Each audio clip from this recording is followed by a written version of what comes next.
빈 그물 인생이 채워지다라는 제목으로 말씀을 전하도록 하겠습니다. 한 분야에서 성공한 사람들의 인터뷰를 들어보면 공통점이 있습니다. 어떠한 고난과 역경에도 포기하지 않고 도전하는 열정이 있었다는 것입니다. 자신의 꿈, 목표를 이루기 위해서 최선을 다하고 또 끊임없이 노력하고 쉬는 시간도 줄이고 잠도 줄이고 자신이 할 수 있는 모든 것을 쏟아부어서 여기까지 왔다는 것입니다. 그러한 사람들의 인터뷰를 들을 때면 정신이 번쩍 들곤 합니다. 이렇게 살면 안 되지. 나도 마음 다 잡고 최선을 다해서 살아봐야겠어. 도전이 되기도 합니다. 좋은 일입니다. 게으른 것보단 부지런한 것이 나으니까요. 그러나 인생의 모든 것이 노력과 열정만으로 됩니까? 그렇지 않습니다.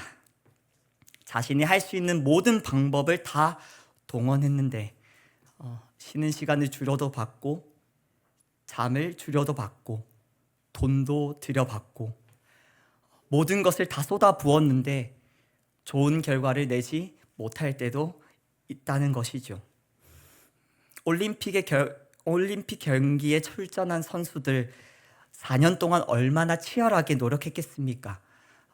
먹고 싶은 것도 참고 쉬고 싶은 그 마음도 미루고 포기하고 싶은 그 순간에도 견뎌내고 그 준비의 과정은 실로 경이로울 것입니다. 그러나 당일 메달을 목걸이에 거는 사람은 극소수입니다. 때로는 시합 당일 한순간의 실수로 그 4년이 평가받기도 합니다. 이처럼 우리의 수고가 결과로 이어질 때가 있지만 그렇지 않을 때도 있습니다. 결과가 우리의 수고를 배신할 때가 있죠. 우리의 수고가 결과로 이어지지 않을 때 무엇을 더 해야 합니까? 무엇이 더 필요한 것일까요? 오늘 그 일을 경험한 한 사람이 나옵니다. 바로 베드로입니다. 그의 직업은 어부입니다. 물고기를 잡아 생계를 유지하는 어부입니다. 물고기를 잡는 그 분야에 대해서는 그래도 어느 정도 실력을 갖추고 있습니다. 어느 시간대에 배를 타고 고기를 잡으러 나가야 하는지, 물고기가 많이 모이는 그 지점은 어디인지, 물길을 읽는 눈, 그물을 던지는 방법, 수많은 반복으로 다져진 실력과 수많은 경험으로 쌓여진 노하우가 그에게 있었겠죠. 그런데 그가 오늘 어떤 경험을 했습니까? 밤이 새도록 수고하였지만 아무것도 잡지 못했습니다. 그가 밤새 땀 흘린 결과는 빈 그물이었습니다. 실패한 것 같은 그 빈 그물 인생에 예수님께서 찾아오시며 오늘의 이야기가 시작됩니다. 베드로의 그 빈 그물을 예수님께서 어떻게 채우시는지 말씀을 통해 살펴보도록 하겠습니다. 예수님께서 게네사렛 호숫가에 찾아오셨습니다. 갈릴리 바다라고도 하죠. 호수인데 너무 넓어서 바다라고 불립니다. 예수님께서 오셨다는 소식을 듣고 무리들이 몰려들었습니다. 그리고 그들은 예수님을 통해 선포되는 하나님의 말씀을 듣고 있습니다. 그때 예수님의 시선이 다른 곳으로 옮겨집니다. 2절입니다. 호숫가에 배 두 척이 있는 것을 보시니 어부들은 배에서 나와서 그물을 씻는지라. 예수님의 눈이 향하는 곳에 배 두 척이 있었고 어부들이 있었습니다. 네, 맞습니다. 그곳에 베드로가 있었습니다. 무리들은 예수님이 오셨다는 소식을 듣고 몰려들어서 하나님의 말씀을 듣고 있는데 어부들은 베드로는 전혀 관심이 없는 듯합니다. 그저 그물을 씻을 뿐입니다. 밤새 수고하였지만 물고기를 단 한 마리도 잡지 못한 그들, 몸도 마음도 지쳤겠지만 쉴 수 없습니다. 그물을 씻으며 내일을 준비해야 합니다. 오늘은 빈 그물이지만 내일은 물고기를 잡을 수도 있으니까요. 오직 그것만이 그들이 할 수 있는 최선이었습니다. 그런데 예수님의 시선이 배에 머무르는 것에 그치지 않습니다. 3절입니다. 예수께서 한 배에 오르시니 그 배는 시몬의 배라. 육지에서 조금 떼기를 청하시고 앉으사 배에서 무리를 가르치시더니, 예수님께서 한 배에 오르셨는데 그 배는 시몬의 배였습니다. 그리고 그곳에서 다시 무리를 가르치시기 시작했습니다. 왜 장소를 옮기셨을까요? 사람들이 너무 몰려들어서 설 곳이 없어서 이러면 안 되겠다, 바다에 빠지겠어 하고 배를 탔을 수도 있겠죠. 그러나 2절에 기록된 대로 예수님이 보셨던 그곳, 그리고 3절에 예수님이 오르신 그곳에 베드로가 있었다는 것이 과연 우연일까요? 우리는 이미 결론을 알고 있기에, 베드로가 예수님의 제자라는 사실을 알고 있기에 확실히 말할 수 있습니다. 우연이 아니구나. 그렇습니다. 예수님께서는 베드로를 보셨고 베드로가 있는 곳에 찾아오셨습니다. 예수님이 가까이 와도, 무리들이 몰려들고 하나님의 말씀이 선포되어도 관심 없던 베드로에게, 텅 빈 그물을 씻기만 하는 베드로에게 예수님께서 찾아오셨습니다. 베드로가 예수님을 만났습니다. 아직 아무 일도 일어나지 않았습니다. 현실은 바뀌지 않았습니다. 모든 것은 여전히 그대로입니다. 그러나 달라진 한 가지 사실, 베드로에게 예수님이 찾아오셨습니다. 베드로가 예수님을 만났습니다. 그것만으로 충분하겠지요. 사랑하는 성도님들, 예수님께서 우리의 삶에 찾아오셨습니다. 얼마나 감격스러운 일인지요. 주님 한 분만으로 만족하고 기뻐하고 감사하십니까? 처음에는 다 누구나 그렇습니다. 나의 현실이 바뀌지 않아도, 모든 것이 그대로여도 예수님께서 나의 구원자가 되어주신다는 그 사실 하나만으로 감격스럽지요. 구원의 감격이 있습니다. 그러나 시간이 지나고 그 감격이 무뎌지기도 합니다. 구원은 그 누구도 흔들 수 없으나 구원의 감격은 빼앗길 수 있습니다. 만족하지 못하고 기쁨과 감사를 잃어버릴 수 있다는 것이죠. 오늘 이 밤 그 구원의 감격이 온전히 회복되는 은혜가 있기를 소원합니다. 주님 감사합니다. 나를 만나주시고 자녀 삼아주시고 구원자가 되어주셔서 감사합니다. 주님 한 분만으로 충분합니다. 내가 만족합니다. 그렇게 고백할 수 있기를 축복합니다. 4절입니다. 말씀을 마치시고 시몬에게 이르시되 깊은 데로 가서 그물을 내려 고기를 잡으라. 예수님께서 말씀을 마치셨습니다. 청중을 향한 가르침이 끝이 났죠. 그러나 예수님께서는 한 사람에게 다시 말씀을 이어가십니다. 고개를 돌려 베드로를 바라보시며 말씀하십니다. 깊은 데로 가서 그물을 내려 고기를 잡으라. 베드로에게 예수님의 말씀이 전해지고 있습니다. 예수님의 말씀은 지금의 상황과 맞지 않는 말씀입니다. 베드로가 아까 뭐 하고 있었습니까? 그물을 씻고 있었죠. 고기 잡히는 시간은 이미 지났습니다. 잘 잡히는 시간은 끝났어요. 지금은 그물을 내릴 때가 아닙니다. 그물을 씻을 때이죠. 밤이 새도록 수고하였으나 잡은 것이 없습니다. 상황은 끝났습니다. 더 이상 할 수 있는 일은 없습니다. 한숨 돌리고 다음 날을 준비해야 합니다. 무엇을 한들 오늘의 실패는 바뀌지 않습니다. 이것이 베드로의 현실입니다. 베드로의 상황과 예수님의 말씀은 갭이 너무나도 큽니다. 우리에게도 이런 순간들이 얼마나 많습니까? 말씀 들으면 은혜가 되죠. 아멘이 절로 나옵니다. 복음의 그 말씀을 들을 때마다 우리의 가슴이 얼마나 뜁니까? 예수님이 우리의 소망이시다. 마귀는 주님의 발 아래 엎드려졌다. 하나님께서 우리를 돌보시고 입히시고 먹이신다. 우리를 지켜주신다. 길을 인도하신다. 그 말은 진리입니다. 그럼에도 불구하고 반복되는 일상 속에 하나님의 말씀이 너무나도 멀게 느껴지는 때가 있습니다. 하나님께서 나를 인도하신다고 말씀하시는데 어디로 가야 할지 몰라 막막하기도 합니다. 지켜주신다는데 모든 공격에 노출된 것 같은 그런 느낌도 듭니다. 돌보시고 입히시고 먹이신다는데 오늘이, 내일이 너무 걱정됩니다. 베드로가 예수님의 말씀을 들었을 때 딱 이런 마음이 아니었을까요? 나의 현실과 너무나도 동떨어진 예수님의 말씀이 들렸을 때 그는 어떻게 했을까요? 5절입니다.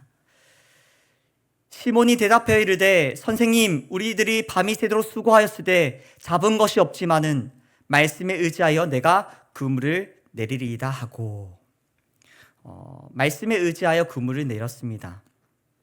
본문을 보면서 역시 베드로 믿음의 사람, 그 순간에도 믿음으로 말씀에 의지하여 그물을 내리다니 대단한데 그렇게 여겨지십니까? 어떻습니까? 이 말씀을 살펴보니까요 여러 해석이 있더라고요. 그 해석이 지금 나눈 해석이 100% 맞다라고 확언할 수는 없겠지만 한 가지를 나누고자 합니다. 두 가지 단서를 이야기하더라고요. 첫 번째는 베드로가 예수님을 부르는 호칭이었습니다. 지금 5절에 보면 예수님 무엇이라고 호칭을 사용합니까? 선생님이라고 부르죠. 8절에 기적을 경험하고 베드로는 예수님을 주님이라 부릅니다. 호칭의 차이가 있죠. 두 번째는 굳이 밤에 있었던 일을 이야기했다는 것입니다. 진짜 믿음으로 했다면 그냥 순종하면 되는데 토달지 않고 그냥 순종하면 되는데 마치 들으라는 듯이 주님 내가 밤이 새도록 수고하였으되 잡은 것이 없지만은 말씀에 의지하여 그물을 내리리이다. 마치 들으라는 것처럼 얘기하는 것 같기도 합니다. 확실한 것은 그 어디서도 담대한 믿음으로 그물을 내렸다라고 말하고 있지 않습니다. 베드로의 마음을 보여주지 않습니다. 주님의 말씀을 따르기만 하면 물고기 바로 잡힐 거야. 무조건 잡힐 거야. 그런 확신을 가졌다라고도 성경은 얘기하지 않습니다. 그러나 이 본문의 해석이 어떠하든 중요한 것은 한 가지입니다. 그럼에도 불구하고 순종했다는 것입니다. 베드로가 선생님이라 불렀든 토를 달았든 그는 자신에게 들려진 그 예수님의 말씀에 순종하였습니다. 말씀과 현실의 그 갭이 거리가 느껴졌지만 그는 끝에 순종하였습니다. 순종이 무엇일까요? 남편이 TV를 보고 있습니다. 청소기를 돌리는 아내가 부릅니다. 여보 설거지 좀 해주세요. 두 가지 반응이 있겠죠. 첫 번째, 그래 알겠어 라고 대답을 했습니다. 그리고 TV를 봅니다. 아내의 청소기 돌리는 게 끝났습니다. 설거지는 그대로 있습니다. 네, 두 번째 경우입니다. 여보 설거지 좀 해줘. 나 피곤한데 일주일 중에 이제 이 시간만 쉬는 날인데 말하고는 혼자 청소하는 아내를 보니 내심 미안했습니다. 그래서 그냥 고무 장갑을 끼고 설거지를 했습니다. 자, 누가 아내의 말에 순종했을까요? 웃긴 예화입니다만 우리도 말씀 앞에 그럴 때가 있습니다. 말씀에 은혜 받고 막 눈물 흘리고 그래 이래서는 안 돼 결단하고 돌아서면 마치 다른 사람이 된 것처럼 잊어버릴 때가 있습니다. 순종한 것일까요? 또 어떨 때는 말씀을 듣는데 너무 불편합니다. 그 말씀 내가 그렇게까지 해야 하나? 원수를 사랑하라는 말씀, 원수가 없을 때 들으면요 정말 은혜가 됩니다. 그렇지, 이게 기독교지, 이게 예수 믿는 사람이지, 제자지. 역시 다른 데서는 없는 원수를 사랑하라는 말씀. 근데 혹 그런 일이 있지 않기를 바라지만 원수가 생겨서, 원수가 있는데 이 말씀이 들려진 적 있으십니까? 마음이 어렵지 않던가요? 마음이 동의되지 않지만 그 불편함을 가지고 하나님 앞에 기도하다가 막 씨름하다가 나도 모르게 용서하게 되는 순간이 있습니다. 결국은 순종한 것이겠죠. 사랑하는 성도님들, 말씀 앞에 최고의 반응은 순종입니다. 이해가 되지 않아도, 심적으로 동의가 되지 않아도 주님 말씀하시니 순종합니다. 순종은 행하는 것입니다. 들려지는 주님의 그 말씀이 때론 나의 삶과 너무나도 멀어 보여도 순종할 수 있는 성도님들 되시기를 축복합니다. 6에서 7절 말씀입니다. 그렇게 하니 고기를 잡은 것이 심이 많아 그물이 찢어지는지라. 이에 다른 배에 있는 동무들에게 손짓하여 와서 도와달라 하니 그들이 와서 두 배의 채움에 잠기게 되었더라. 예수님의 말씀에 베드로는 그렇게 하였습니다. 순종하였죠. 그러자 놀라운 기적이 일어났습니다. 그물이 찢어질 만큼 고기가 잡혔습니다. 혼자서 감당할 수 없어서 사람들을 불렀습니다. 두 배에 가득 채웠고 얼마나 많이 물고기를 잡았던지 배가 무거워서 잠길 만큼 그렇게 많이 잡았습니다. 드디어 텅 빈 그물이 가득 채워졌습니다. 밤이 새도록 수고하여도 채워지지 않던 그 빈 그물이 채워졌죠. 밤새도록 한 마리도 잡지 않던 그 물고기들이 도대체 어디서 왔는지 그물이 찢어질 만큼 잡혔습니다. 밤새 그 빈 그물을 끌어올릴 때마다 간절히 바랐던 그 일이 한순간에 일어났습니다. 베드로는 예수님의 기적을 경험했습니다. 예수님의 말씀이 베드로의 삶에 이루어졌습니다.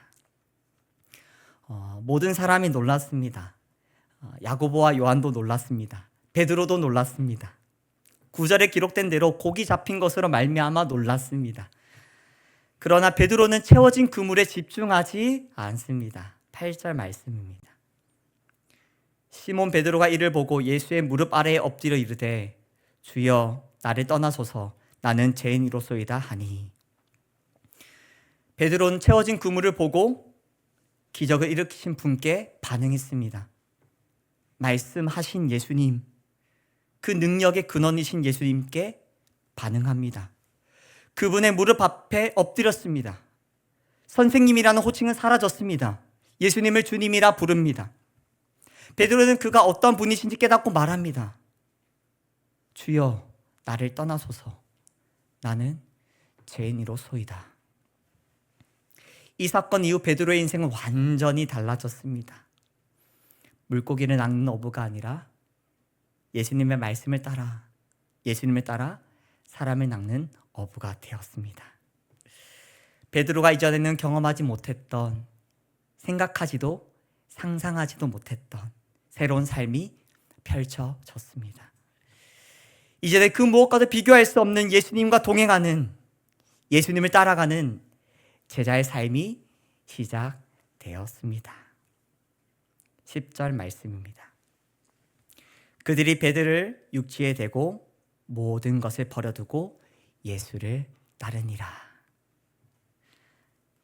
베드로는 배를 육지에 대고 모든 것을 버려두고 예수님을 따릅니다. 자신의 인생에서 가장 중요했던 그 그물은 이제 뒷전입니다. 빈 그물이던 채워진 그물이던 중요하지 않습니다. 빈 그물 인생이던 베드로의 삶이 예수님으로 말미암아 채워졌기 때문입니다. 말씀을 마무리하고자 합니다. 베드로의 인생은 빈 그물 인생이었습니다. 그래서 빈 그물을 놓을 수 없었습니다. 소망 없는 죄인의 인생이었습니다. 그러나 그의 인생에 예수님께서 찾아오셨습니다. 그리고 그에게 말씀하셨습니다. 다수를 향한 말씀이 아니라 베드로에게 찾아오셔서 베드로에게 말씀하셨습니다. 베드로는 그분의 말씀을 듣고 순종하였고 말씀을 경험했습니다. 말씀이신 예수님을 경험했습니다. 그는 이때까지 그 빈 그물을 놓지 못했었는데 예수님을 만난 이후로는 가득 채워진 그물도 내려놓을 수 있었습니다. 예수님으로 채워졌기 때문입니다. 사랑하는 성도님들, 놓지 못하는 빈 그물이 있습니까? 아무리 노력하고 애써도 밤이 새도록 수고하여도 채워지지 않는 그 그물이 있습니까? 무엇입니까? 가정의 문제입니까? 미래에 대한 걱정입니까? 관계의 어려움입니까? 그 빈 그물 때문에 내 인생이 비어있다 느껴질 때 오늘 말씀을 기억하시기를 바랍니다. 예수님이 죄인을 구원하시기 위해 이 땅에 오셨습니다. 죄로 죽으니 우리의 인생에 찾아오셨습니다. 그분은 우리에게 먼저 말을 거셨습니다. 그 말씀이 우리에게 임했습니다. 그 말씀이 우리를 살게 하였습니다. 그물로 채울 수 없는 죄인의 인생을 하나님의 은혜로 채워주셨습니다. 이것이 기적이고 이것이 복음입니다. 진짜 문제는 빈 그물이 아닙니다. 빈 그물 때문에 비어버린 우리의 마음입니다. 좌절감이고 근심과 걱정이고 염려와 불안입니다. 빈 마음으로 그물을 싣고 있는 우리에게 주님은 말씀하십니다. 깊은 곳으로 가서 그물을 던지라. 주님의 말씀이 내 삶과 멀게 느껴질지라도 그 말씀을 따라 살아갑시다. 순종합시다. 비록 여전히 우리에게 빈 그물이 있을지라도 괜찮습니다. 상관없습니다. 예수로 채워진 인생이 바로 우리이기 때문입니다. 빈 그물이던 채워진 그물이던 이제 내려놓읍시다. 우리와 함께 하시는 예수님을 바라봅시다. 그 예수님을 따라갑시다. 예수님을 따라가는 길에 채워져야 할 것들은 하나님께서 채워주실 것입니다. 주가 채우신 인생, 주로 만족하는 인생, 주를 따르는 인생, 제자의 삶을 살아가시는 성도님들 되시기를 축복합니다.